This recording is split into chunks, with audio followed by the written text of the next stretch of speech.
friends. It is Wednesday, and that means it's Ask a Flower Farmer, and I'm pretty glad to be here with you guys today. We're having a great day here on the farm this morning. For the first time this season, I actually wore a jacket to walk the dog. It was like, you know how great that is to just put on a lightweight jacket and to be comfortable anyway. So welcome everybody. If this is your first time to attend an Ask a Flower Farmer, this is how it works. So I am here till about 1 o'clock to answer as many questions as I can. And if you have a question, you need to post it down in that little bubble with the question mark in it, right? And that way I don't miss your question and have scrolling through all of these names coming by. So you can ask questions about flower farming, growing cut flowers, seed starting, cool flowers, farm dogs, farm business, whatever you got, I will do my best to actually answer it. So this morning, Suzanne and I just wrapped up videoing for our, I have a club, a private club, and I drop a master class in there mid-month each month, and we just completed the September master class that'll be coming out in 2 weeks, y'all. It is fall flowers. We have so many beautiful flowers. Went through all those flowers, and then Suzanne made 5 different bouquets based on flowers that we had. And I brought 2 of them out here because I had to show you. They're just so dadgum beautiful. I mean, I just still can't believe how beautiful our flowers are. I mean, it's just flowers, right? And before anybody asks, we do not use recipes. And that's a really common question, which I think we just always want to make things so complicated. And it's just so simple. But anyway, more about that in the master class. But I wanted to show you these 2 bouquets. So this is the first one she made, making it monochromatic with all, this is a green bouquet. Oh my gosh, y'all. Look at hairy balls in there. Isn't that just absolutely beautiful? And this is a bouquet that is really a great candidate to be dried. And then, you know me, I love those southwestern colors. Look at that. How beautiful is this? Oh, this is going on my table. So I just wanted to share those with you guys while y'all are loading me up with questions. So we are right on the cusp of getting ready to start our cool flower seeds. We've started our biennials, which is just 2, and we haven't even started the rest of our cool flowers. We're getting ready to actually embark on all of that.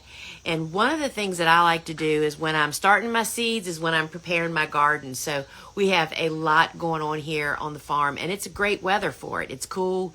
It's dry. We've had a little bit of rain. We have cover crop growing everywhere where we're not planting cool flowers. Lots of buckwheat that's about that big. So it's just like, never count your eggs, right, before they hatch. But things so far this season are kind of making it easy for us to do our jobs on time, which I'm all about, lists and checking things off, right? And the other thing is, one of the things about cool flowers that's been happening to us these past few years, that I'm trying a different process again this year, is to keep our cool flower transplants cooler once they're planted out in the garden. So cool flowers, you follow the concept and plant on time for your frost date, right? Well, what happens is fall just keeps on going, right? And what that does is if it just doesn't ever get cold like it should as soon as we thought it was, those plants, instead of just like getting established and being a nice little happy, healthy plant, and then it gets cold and they go dormant, they keep growing on the top. And then winter comes, and that's a problem. So I am using my sun cap, which is the insect netting that I use as a little like hood on low tunnel hoops, to just shade the bed and to keep them cool, to not encourage as much growth. So there's a lot of good things going on, but what really is so important to me about that is that I can actually plant more on time. I've been pushing my cool flower plantings back, which I'm still doing that a little bit, but I'm trying to find that happy medium. So let's see what questions you guys have. What else am I supposed to tell you? So be sure to join me on the Shop and Show this Friday, 12 noon, inside my phone app. because I'm talking direct seeding tips, the only time I ever direct seed is a few crops, the cool season hardy annuals, which are cool flowers, in the fall. I don't ever direct seed in spring or summer. And so I'm sharing my tips of how we have such great stands of seeds, as well as how to not have weeds, right? So let's see what we have in questions here. Bloom Wild, should roadside stands only be all items / bouquets at the same price, or does one price only work best for sales? So a roadside stand, of which, I can't have that here in the city. I've never had one. But I've read a lot about them and heard a lot about them and a lot of challenges with them. And I think it doesn't, I guess you're asking, should it be a blanket price for everything? Everything's $15 or $20 or $50 or whatever. I don't think so. I think that if they're clearly marked, which is a pet peeve of mine, I won't even walk into a farmer's market booth if I can't clearly see the prices. I do not want to have to ask how much something is. I don't want to be confused. Is that everything on this table for that one price? Or clear communication, y'all, is the root of all things good, and it's the root of all troubles, and everything from relationships between bosses and employees and husbands and wives and customers and sellers, right, is not having the full story, right? So I would say that as long as it's clearly marked, that should not be an issue, I would think. With your Bio 360, after your first planting, do you put subsequent plantings in the same holes and continue to use it throughout the season? That's a really great question. So Bio 360 is the biodegradable film that I've used for about 10 or 12 years. I really need to count that up. I bet it's more than 10 years. That's a great question. So it's biodegradable, which means it's made to be compostable, to break down over time. And, the bag is really out. First off, there's... it really is a very dependent on your weather situation. If it rains all season, it's going to break down quicker. And so for us, what we do is most often, we were in high production, we always tilled the bed and re-put down film. I mean, it's just too much labor-intensive handwork to try to replant in the same film. But if I was a small grower, and we've actually practiced this here in the last 2 or 3 years, is if you have a bed with film and a crop is finishing up and you're like, wow, that film is still really in great shape. In addition, you've not brought up any fresh weed seeds because you haven't hoed, you haven't pulled weeds, right? You haven't really brought up fresh weed seeds. We will cut the crop off at ground level. You don't really plant back in those same holes because sorry y'all, you can't pull the plant out because that'll rip the film all apart, because the root system is much bigger than that little hole is, right?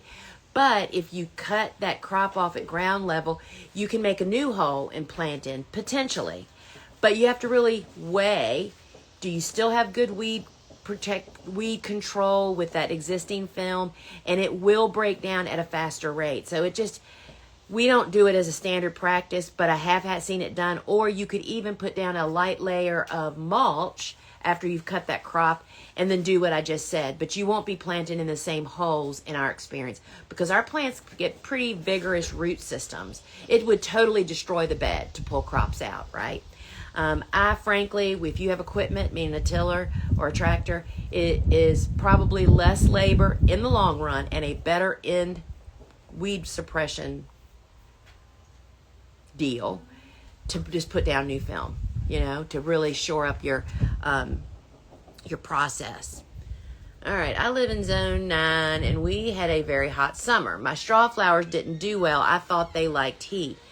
Straw flowers are, in fact, a cool season hardy annual. They're a cool flower, but they, just like Lisianthus, like a cool start, and they'll do a hot finish, meaning they love to get established, or you can get them planted and established in the ground. And in fact, funny you should say that. We have straw flowers here in this bouquet. We've got the best straw flowers this year than I have ever grown in my life.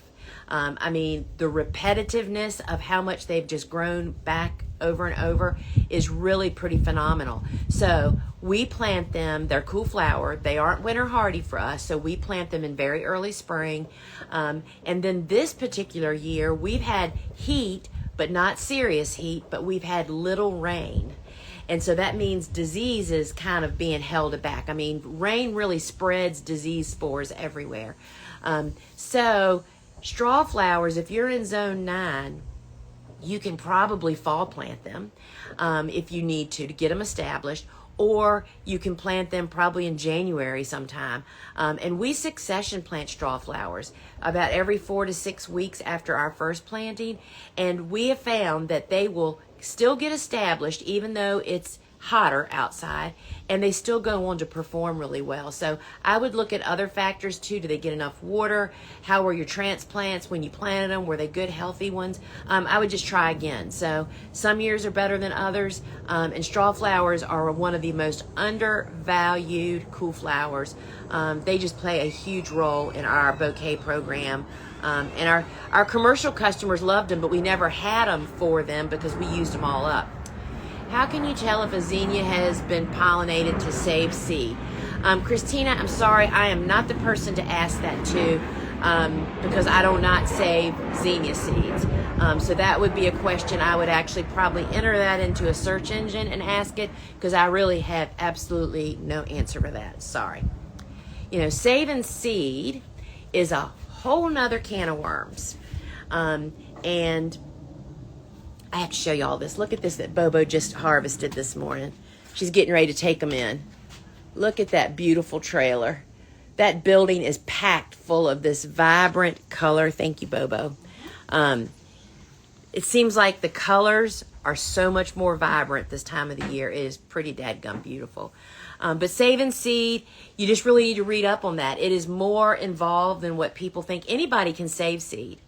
Whether it actually germinates when you go to plant it, and it actually, if it ever comes back to what you think you were saving it from, are two different things. So definitely need to get a little education on that, because I do not know the answer to that. My snapdragons were blooming in spring and stopped once the heat hit. Should I expect them to start back up again in fall when temperatures hit? So it really depends on your season. So typically for us, we lose snaps. Snaps are another cool season hardy annual, right? We fall plant them. They bloom starting early spring right up until July. But then July and August just really takes them out. They fall victim to rust and pests, and the stems get shorter and shorter. Now, if you're not a cut flower farmer, if you're not counting on flowers, then you could surely leave them in. They just might. But if you're a flower farmer, I wouldn't count on that. I mean, you learn quickly when you become a professional cut flower grower that some things are just too much of a gamble for you to waste your time, energy, mental space worrying about it, and you could be doing other things with that time, right? So only time will tell, and your conditions really have a lot to do with that. Joanne, I have soil block planted my cool flowers, and notice in your book that they germinate at 60 to 75 degrees. So sounds like I don't need a heat mat. So 60 to 75 degrees, just it really depends on whether you're talking about air temperature or soil temperature. I usually reference, I know that soil temperature is referenced in the Cut Flower Handbook, but to get that soil temperature, let's just say it's 65 degrees. Sorry, we're vacuuming windowsills inside. If it says the soil needs to be 65 degrees, that means the air temperature needs to be 15 to 20 degrees warmer consistently to make that happen. So yes, we use a seedling heat mat on all of our seedlings, warm and cool, but for cool season, we use a seedling heat mat with a cookie cooling rack on it, and that's what we place our soil blocks on so that they have consistent warmth, not heat like we have for warm season. What happens when you don't have consistent temperature? For sprouting seeds, what you'll have is sporadic seed sprouting. It does enough to drive you crazy. Not to mention the early sprouters need to be gotten to light, and the rest of them haven't gotten sprouted yet. So that's why everything we do and that I talk about is actually the quickest, easiest, most cost-effective way to do everything, right? Because time is money, and we want the best quality in the least amount of time, right? All right, so Julie asks, when do I tear out zinnias that are petering out? Tear them out. Now, that's right. Bobo is the zinnia whisperer. So if you have been cutting them clean, and they're just not reproducing, if you're in drought, then they needed water, whatever, we're quick to pull them out. But sometimes you can revitalize them by cutting them back. Depends on where you are and when your first frost is. Cut them all the way back, and then water them in well. Do not feed them. We don't fertilize zinnias because that feeds mildew. And give them good, consistent water and see what happens. Because it's really too late for most of us, unless you're in the deep south somewhere, to actually plant more zinnias. It's easier to get them to regrow probably than it would be to plant new ones. Best way to save celosia, I'm sure you meant to say coxcomb seeds. Celosia is probably one of the funnest seeds to actually save if you're going to save. But of course there are hybrid celosias and there are open pollinated. And so again, it's like I'm not a seed saving person. So you really just need to reference that and actually read up on that. Because the bloom needs to be, at a certain stage. If you harvest the seeds too early, they're not mature, they won't germinate. So it's really sad to learn all that after you've already harvested them and you've been sitting on them and storing them, and then you learn that they're not going to germinate because they just weren't mature enough. So I would put that question into a search engine. Again, we purchase seeds from either seed growers or seed houses, and because it's a whole nother gamut of an area, and our focus is on growing great cut flowers, right, and teaching people how to. All right, let's see. Once your cool flowers sprout, do you take them off the heat mat? So, yes, you take all seeds. So there's a process for all seeds, no matter what family they are. Once 50% of them sprout, you take them off the heat and put them under a grow light. And so if you need help in the seed starting department, I have a great seed starting course. It's like $29, $30 or something. And it takes you from beginning to end on starting seeds with soil blocks. It goes into plug trays. It has direct seeding instructions, and also our commercial blocker, the Swift blocker. Also, so for $30, and you have lifetime unlimited access, means that you'll be able to reference it anytime. And, I just can't tell you that we have resources for 99.9% of the questions that we get. They're in a book, they're in a course, they're in all of it. But you just have to really take the time, spending several hours watching either a course or reading a book can really change your gardening and farming life when you actually know the answer to those questions, and you don't even have to worry about it anymore, right? That's the whole point. For your cut and come again flowers, do you plant every month, or do you do just 2 or 3 spread out over the season? So you're talking about succession planting, and we succession plant pretty much everything, and it depends on what it is you're doing with the flowers, how many you need, which flowers you're talking about. The Cut Flower Handbook, my latest book, which is really an amazing, a powerful reference tool for growing cut flowers, whether you're a home gardener or a flower farmer. It's got tips for both in there. But it really walks you through the whole party of succession planting. Succession planting is the secret to a successful flower farm. It spreads out the work. It spreads out the blooms and the harvest. It's really how commercial people do what they do, and it's the best way for home gardeners to do it too. So you can comment book here, and we'll DM you the link directly to the page. I would love to sign a copy for you. I sign them all. The first 2 sections in the book are about how a cut flower garden works, which is eye-opening for a lot of people, and then how to do all those steps, and succession planting. There's great illustrations in it of 2 beds going through 2 years of succession planting so that you can really wrap your head around how easy it is to grow a lot in a very small space. And so that can help you with succession planting, which is what you're talking about. And yes, I mean, in high production, we succession planted up to 6 times a year for some flowers, others not so much. And a little less when we're now in a different place. We're not having such high production. There's a lot of noise around here today, y'all. Have y'all noticed that? Vacuuming, and we're in the jet fly zone. Joanne, I finished up warm season flowers. Do I pull all old flowers and make the bed again with a fork and fertilizer for the cool flower transplants? That's a great question, Joanne. And the book Cool Flowers, the Cut Flower Handbook really talks about this also, the process of moving through your beds. But yes, so I recommend, if you want to get the maximum out of your warm flowers and your cool flowers, is to have 2 beds, or one bed that's got 2 sections, front and back, one half and half another. And one's cool and one's warm, and you just rotate, you just follow the succession planting plan like it's in the book. And it just really, once you get the guts to pull flowers out as soon as they start petering, so you can plug in the new ones that you have coming along, once you realize just how amazing that all is, it gets easier, and that's the real secret. Zone 7, best flower to plant on snap bed after harvest that will be done before snap fall planting.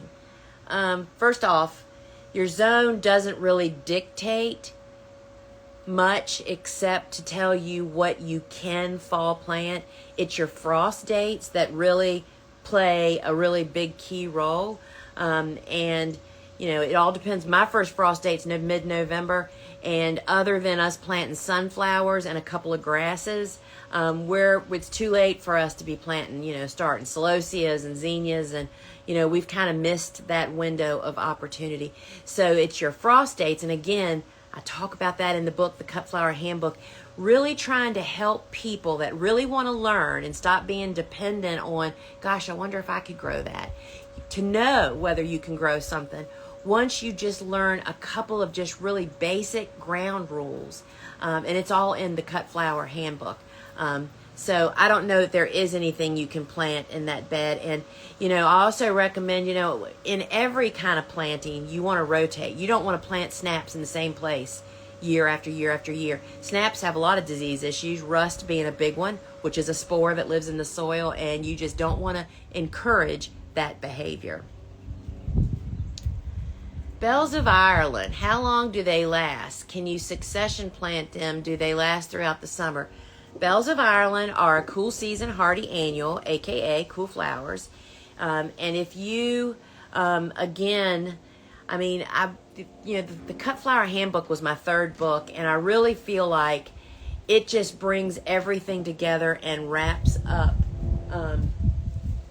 the whole package of how you plant a cutting garden, how you take care of it, when do you take crops out. Sorry, the wind's blowing, y'all. I'm trying to put my foot on the tripod so it doesn't fall over with y'all on it. Gosh, what a day. It is beautiful out here, I will say that.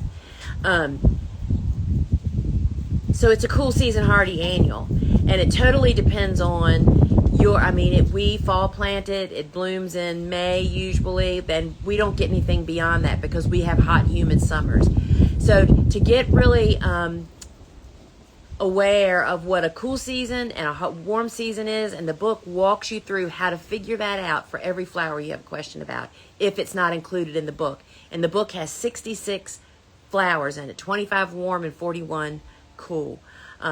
But I just highly recommend, that's just a great read to get a better understanding so you feel more confident about when you plant stuff and how long it's going to last. But if something's a cool season hardy annual, it typically does not live through summers. That's unless maybe you're in New England where you have cool summers. Chris, I just planted Sweet William seedlings, Central Indiana, Zone 6A. Will the bloom in spring, or did I time this wrong? So, a couple of questions, Chris. There are many different types of Sweet William, and that is, I hate to keep talking about my book, y'all, but I wrote this book based on the questions that I get day in and day out. Sweet William, which is in the dianthus family, is huge. There are perennial dianthus, there are biennial dianthus, and there's hardy annual dianthus, to confuse us, right? Completely. So it totally depends on which one you actually planted.